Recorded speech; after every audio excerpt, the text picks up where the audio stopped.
I'm Liam, and JOMA Building Leaders has some tricks that you can use.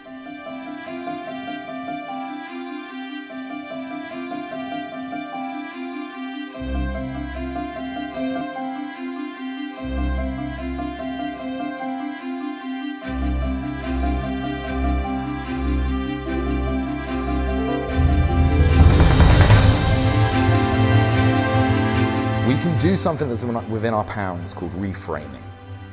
That means that something didn't go the way you planned or didn't go the way that you said it was going to do.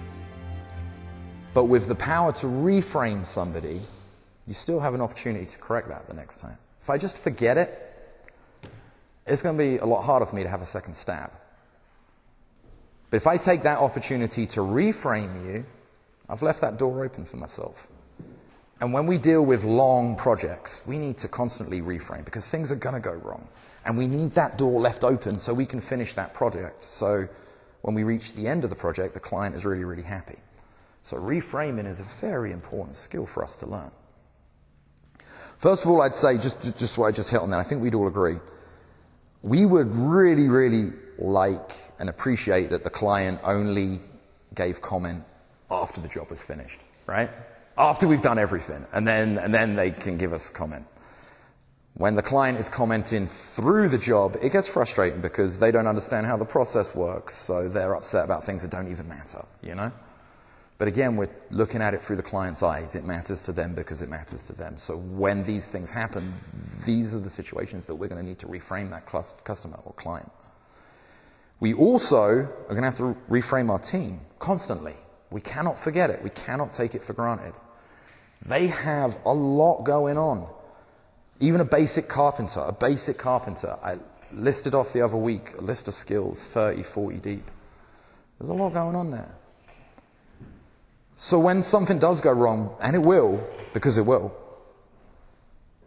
we don't want to slam the door on them ever doing that again. We got to fix it. If one of our guys does a trim job and he constantly gets those numbers wrong and he constantly messes up the trim, we have two options. Either A, he doesn't do trim anymore. Well, that's a pretty drastic decision because that means he's not used to the team. We've got to find something else for him. Or B, we're good coaches and maybe with a little more guidance, we make him do trim the next time. What happens when you fall off a horse? You get right back on. Our job as leaders is to save somebody when they make a mistake, not punish them. If they're a member of our team, that's when we have to step in and reframe. As a coach, I have to reframe way more than I'd like. I reframe after losses all the time.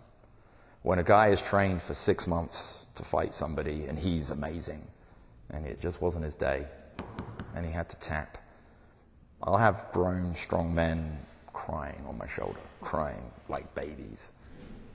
And my job is to tell them that that wasn't worthless and that that meant something and that tomorrow is another day that they can fight for. So I have to reframe them then and there.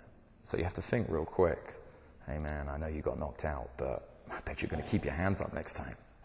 You know, I know you tapped to that armbar, but I bet they're never going to catch your arm ever again. We can move forward from here. We need to reframe. Something's gone wrong on the job site. Our client is upset.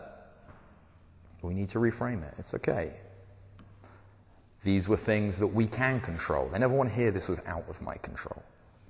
These are things that we can control. It did not quite go our way today. Things happen, but it will tomorrow. We're on top of this. Pencils have erasers on for a reason. You've built someone a building that looks like a toilet. What do you say? Hey,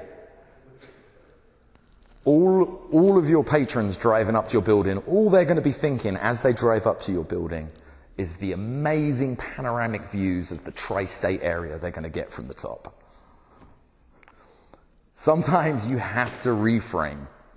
When they designed it, they didn't think it looked like a toilet until some smart ass got a drone from that angle, and then all of a sudden, millions of dollars makes it look a little different. We have the ability to reframe. We have the ability to change somebody's mind after something has happened. The crime is if we just ignore it and walk away. That's the easy thing to do. But that's a loss immediately right there, and it makes tomorrow even harder. Like we said all the way through today's course, the client is the most important person in our business. The client is the reason we have a job. We have a job so we can feed our families. Therefore, the client is the most important person in our life when we are there. It's as simple as that. We need to reframe, and then we need to pre-frame also. When we can reframe for good, we can reframe for bad. We can pre-frame for good. We can pre-frame for bad. If I am preparing you for something that's about to go onto your house, and I know that it's going to be a big shake-up, I know that this might be shocking to you, and you're not quite prepared for what's about to happen, I can pre-frame you for that a little bit. As leaders, we control the environment. We control everything that we say. And if it slips out and it was wrong, we can control it even after it's gone. But we have to be aware. Thank you very much, guys. Thanks. Thank you.